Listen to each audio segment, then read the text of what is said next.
This is the weekly lesson for study until the 28th of July, 2024.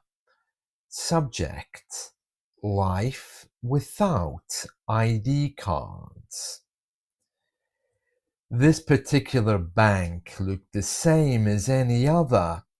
Bandage-colored wallpaper, glass rooms, and an assistant who looked so young that I'm sure I have food in my freezer older than her. Computer says no, she said, during my latest attempt to offer ID to open a bank account. Despite my protests and assurances that I was actually British, she wanted more. One piece of photo ID and a utility bill from where I live, clearly showing my name and address. The first one was no problem. I have a passport, but they clearly had me over a barrel with the second bit. I explained twice. I've just moved back here from Spain.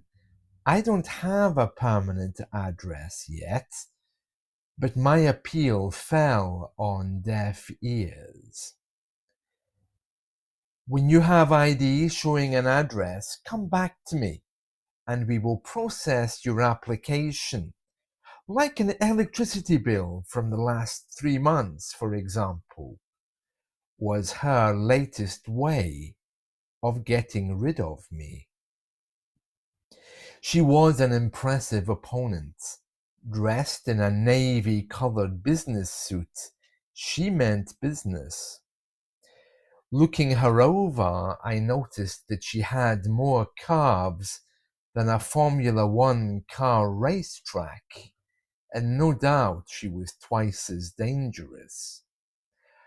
Her bling jewelry was a testament that poverty is not only about cash, but a state of mind. I needed a bank account, and clearly she wasn't going to budge. I was beginning to agree with my Spanish friends. How do we cope without ID cards in the UK? I finally found an old bank account that I had forgotten about from years before. I hadn't used it since I left the UK. I trotted along to their branch and simply told them I needed a new bank card and where to send it. Fortunately, I remembered all of my old security passwords.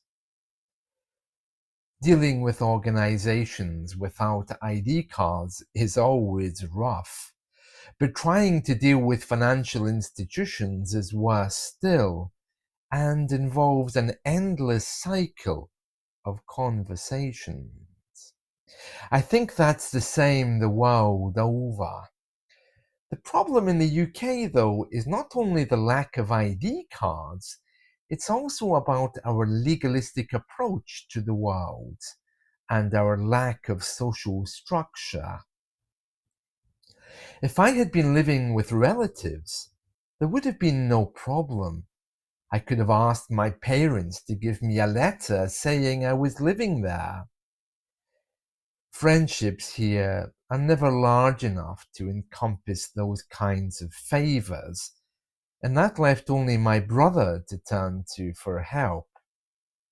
He lives around here somewhere, but I haven't spoken to him in 10 years. I wasn't about to turn up like a long-lost brother just for a favor. I'd rather shoot myself with a gun. My grandmother used to tell me stories about how they were given ID cards during the war to buy food, and as soon as it was over, they quickly burned them. Our view of democracy means that the government cannot hold one central list of who we all are and what we look like. But no doubt there are a number of other lists they could use if they really wanted to find me. It's not just about ID cards, it's more about how we live, how we are, the way we all seem to live in bubbles now without social interaction. I pay a vet to come and feed my cat twice a day when I go on holiday. I wouldn't trust my neighbor with a stuffed toy, let alone my cat. And she's not the kind of person I would associate with. Strangely, the vet, who is female, looks like me wearing a wig. I'm sure if we talk long enough, she also is going to be a relative 3 times removed. Business is business, though, and she also has a huge list of ID requirements before she takes my house key. With ever-changing politics, I have no doubt that they will be forced to give us some kind of ID card in the future, but for now, I need to make sure I'm ready and armed with a passport and utility bill with my name and address, just in case I ever need it. Well, old age is coming, and my free concessionary travel card will do more than give me free bus rides. It will act as a beautiful piece of evidence that I live here.